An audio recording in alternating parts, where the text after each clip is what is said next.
back to the shop, guys. It's good to see you. Hi, friends.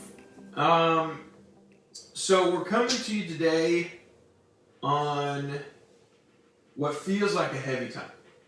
For sure. I don't know how much you guys have been in tune with what's going on, but we are in a period where our nation is just hurting. Mm-hmm. There's protesting, and some protests have turned into riots, and riots have turned into looting. Like, a lot of crazy stuff has gone on. And honestly, today we just want to have a little bit of a conversation. Yeah. We are going to offer virtually no solutions. We will not get to a place where things are wrapped up neat and easily. But hopefully we can encourage you as we move forward. As we're kind of just honest with what we are thinking and feeling these past few days, weeks, as this thing has been going on. And today I wanted to start by reading a quote.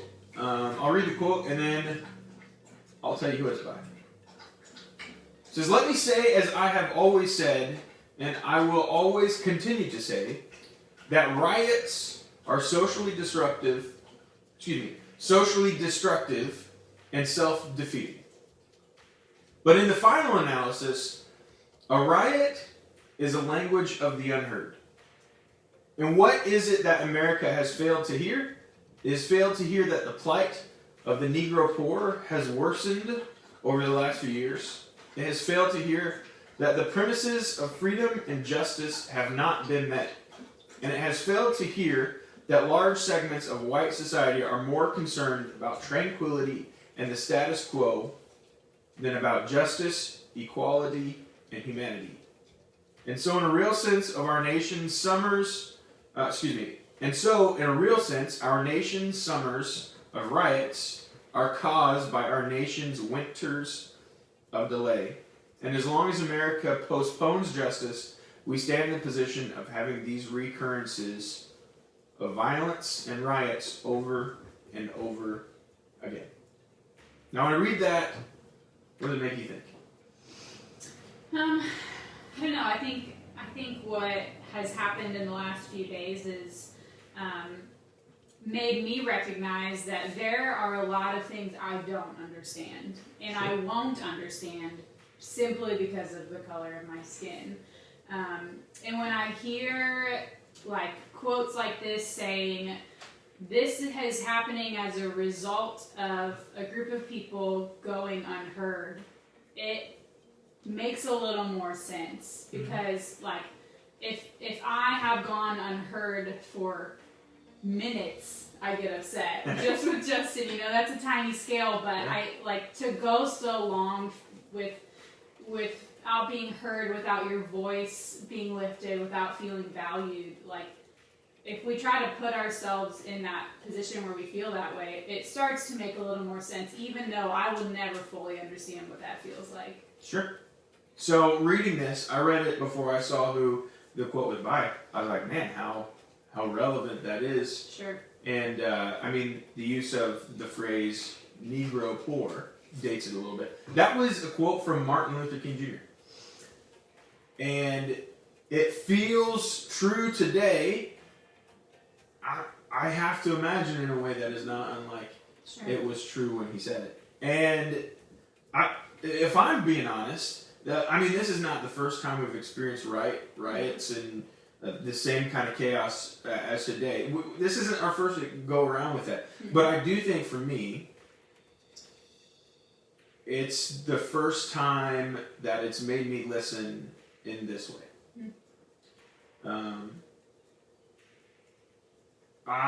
I'm doing my best to hear something different, something new, to learn something today as we're sitting here and things are still smoldering, right? And what I'm really trying to do is hear not go with my gut reaction. Like people are tearing up stuff. That's just a temper tantrum. I think is how it may feel to me sometimes. But to see things as more than just like, oh, that's somebody throwing a fit, but to like, Sure. what are we actually missing? And at the same time, I really feel like I have the freedom to also think, just like Martin Luther King said, that riots are socially destructive and self-defeating. Like, I can be against this thing that has happened. I can be against rioting and looting and still be for the people Sure. who are doing it. And that's what I'm trying to do today. Yeah. So we just wanted to talk a little bit about what it looks like for us to try and listen to these people who we are for, even if we may be against some of the things that are happening. So tell me, what are you feeling today? Yeah, I mean, I think I'm feeling like a lot of people are feeling. I'm sad and I'm frustrated at times. I've found myself like selfishly wanting my social media feed to say something else, but at the same time, like recognizing that even that response is me trying to say, like, this isn't my fight, so I'm out. What did he say here?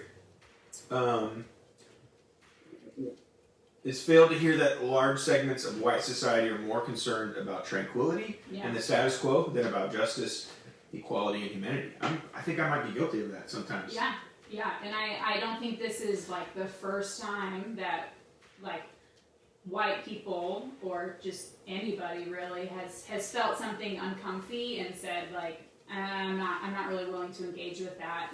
Yeah, I'm just a whirlwind of things that are like in conflict within me. You know, like my heart is breaking for people, especially like we just witnessed another person die at the hands of somebody using their power like outside of their like Right. realm of authority. There we go. Right.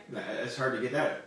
Like that needs to bother us. I think like that kind of injustice is the kind of thing that like breaks our God's heart, and I think it should break our heart as well. But at the same time, you know, my heart is breaking for people whose way of life, like their livelihood, is at stake because of people breaking their stuff. You know, Right. Yeah. so.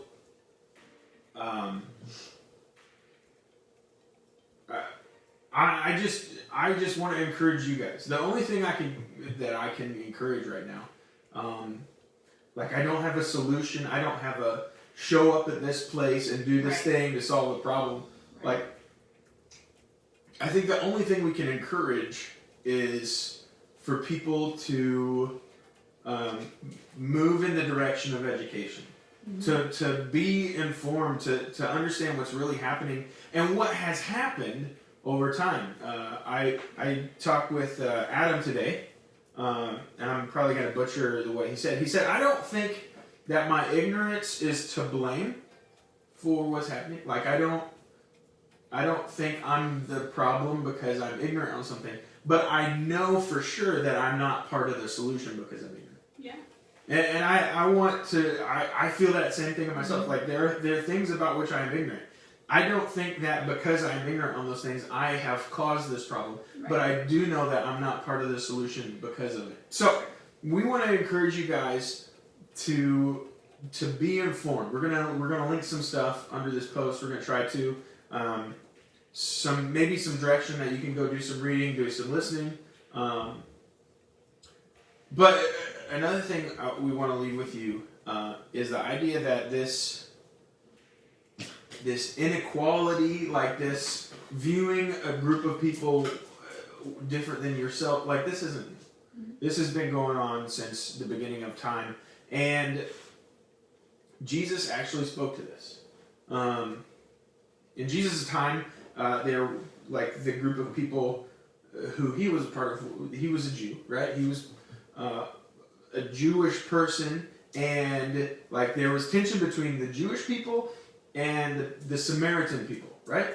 And we read this. I'm going to read this story from him. And Jesus really, like, it was more than just like some sort of rivalry or something. Like, the Jewish people really thought that the Samaritan people were less than. They looked down on them. They thought they were like unclean, gross people, and they acted that way. Like, you would see them do things like walk the long way around the street, which sound like a lot of the way these two groups of people saw each other is very similar, I think, to the tensions that we feel in our society today. So I just want to read this story.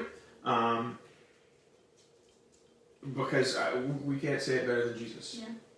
On one occasion, this is from the book of Luke, the Gospel of Luke, chapter 10, and we're going to be in verse 25 through 37. So on one occasion, an expert in the law stood up to test Jesus. "Teacher," he asked, "what must I do to inherit eternal life? What must I do to be in favor with God?" Jesus says, "What is written in the law? How do you read it?" The man answered, "Love the Lord your God with all your heart, with all your soul, with all your strength, and with all your mind. And love your neighbor as yourself." "You have answered correctly," Jesus said. "You nailed it so far.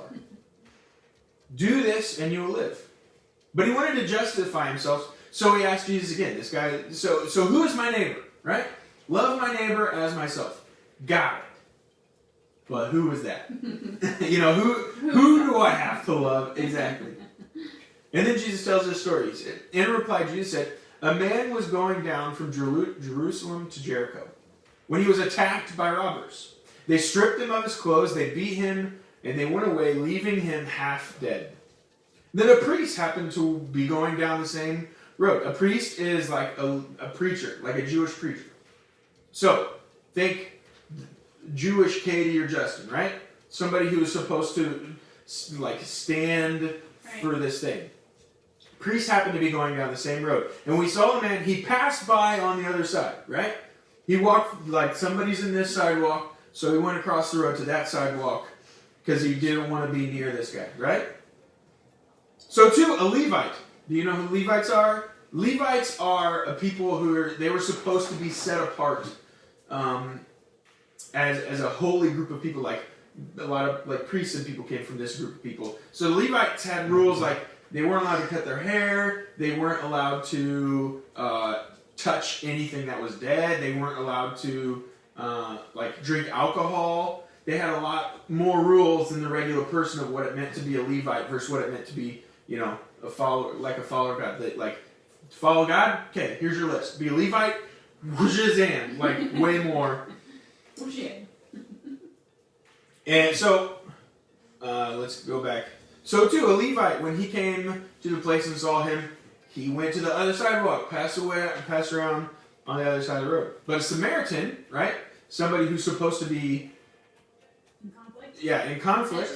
But a Samaritan, as he traveled, came where the man was. And when he saw him, he took pity on him. He went to him and he bandaged his wounds, pouring out oil and wine. Then he put the man on his own donkey, brought him to an inn, and took care of him. The next day, he took 2 denarii, which is an amount of money. We can see here how much money is it.